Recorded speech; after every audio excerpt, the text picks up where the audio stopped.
Around the SEC, brought to you by Precision Chemical and Equipment. Come check out our selection of Exmark, Yazoo keys, and Dixon zero-turn radius mowers, located 1/2 mile south of Siegen on Airline Highway. The Alabama Crimson Tide. Apparently, Nick Saban does have a plan at quarterback, and it's going to be forthcoming later today. That's according to Alabama media. Currently, A.J. McCarron appears to have the leg up on Phillip Sims due to better play against Kent State in Week 1. Well, whoever's playing quarterback this weekend at Penn State will have another athletic receiving target to throw to. Nick Saban also says he anticipates JUCO transfer Deron Carter making his college debut against the Nittany Lions. Carter did not play in the opener after a transcript issue delayed his enrollment. Alabama will be without starting receiver Darius Hanks for the second straight week. The Arkansas Razorbacks.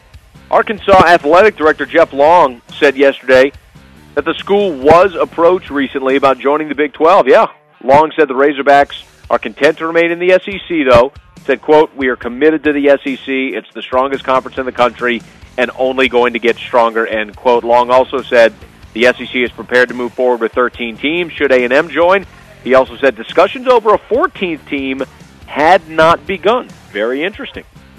The Auburn Tigers. Coach Gene Chizik says he does not see changes forthcoming on his offensive line. Line coach Jeff Grimes agreed, sounded if the same 5 that started last week would start again.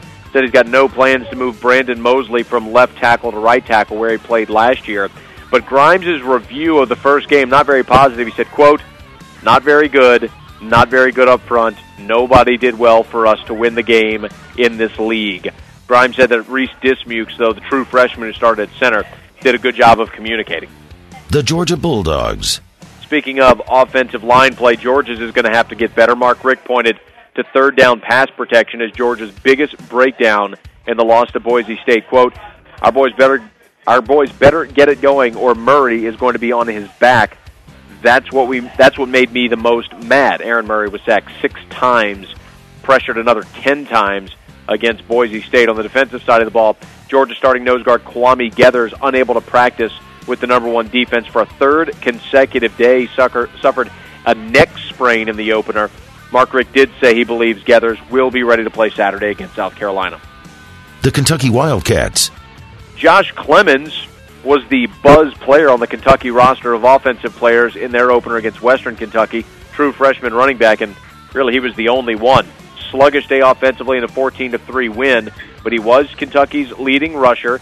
And if any hopes of extending their bowl streak to 6 straight seasons, many people in Lexington are saying they're going to need a whole lot more offense than the 190 they got against Western Kentucky.